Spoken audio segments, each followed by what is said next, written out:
more of Grizzlies basketball. These guys have been talking about it.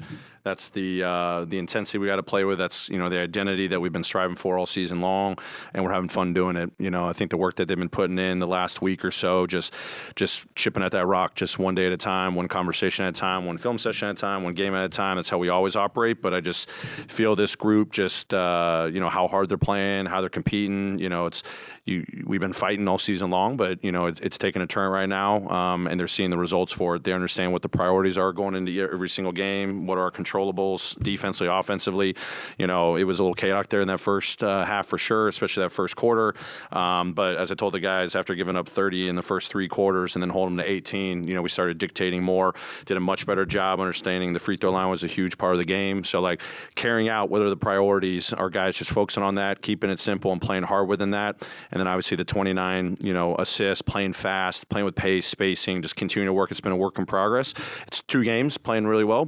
We know we've got a long way to go for sure, but they're just, ownership over the last, 2 games is just representative of, the Grizzlies that we need to be. Obviously everybody saw him in the sling. Mm-hmm. Is this something that's could hold him out for multiple games? What is he considered day to day? Where is he? Yeah, since the soreness really crept up the other day on the road, we're still trying to get more evaluation. So hopefully in the next day or 2, we have a better idea. Obviously, the medical team felt just best to put him in the sling just to just be positive there. But more evaluation to come. Coach, you guys overcame a 12-point deficit and battled back in the second half. Can you talk about the fight and effort that your team showed tonight? Yeah, the Suns are going to score at a really high rate. I thought we did a pretty good job on the 3-point line. As I said, the free throw line, they went on their runs. It was teetering between single digits, and we just kind of kept our poise. And luckily, I told the guys in one time our next play mentality has been phenomenal on the offensive side. They score, we're getting it out, we're playing with pace, we're getting to our variety on the offensive side, we're sharing the ball, getting great looks. We knocked down 17 threes again, which is huge, obviously, for your success. But then I challenged them and said our next play mentality defensively has been slipping. They were going to early post-ups, early attacks.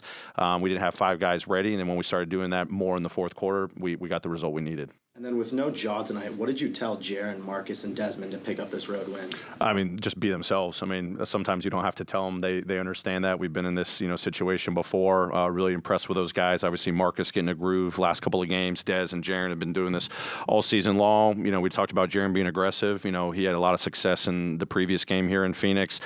Des was seeing some blitz. I thought he did a good job playmaking, hit some big-time shots in the second half, especially late in the fourth quarter.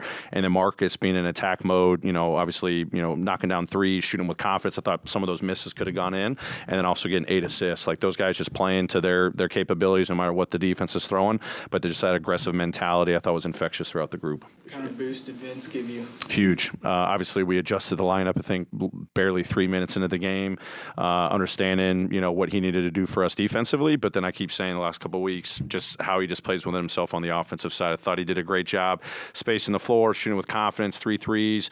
Then he found those times when they were running him off to, get a piece of the paint, had a couple score opportunities, got fouled, did a good job passing, and then his offensive rebounding was something that we continue to, encourage him to do because he's got great feel for that. But he was overall, both sides of the floor, very impactful, plus 23. Big reason why, and, proud career high for him in points. But he set a tone for us, especially when he came in early. Would you say that this is kind of the formula for winning when Ja isn't available? Yeah, it's you don't know where your production is going to be every given night, but the tone that we've got to set defensively, we got to figure out over 4 quarters, whether it's adjustments. I thought our guys did a much better job in the second half, kind of getting a feel for their lineups, what our goals were, and then offensively, no matter who we're playing, if we get this pace, the right spacing, ball movement, we're going to just create that energy that can just translate back and forth, possession to possession. But this is how we got to play, no matter who's in or out. Great, thanks.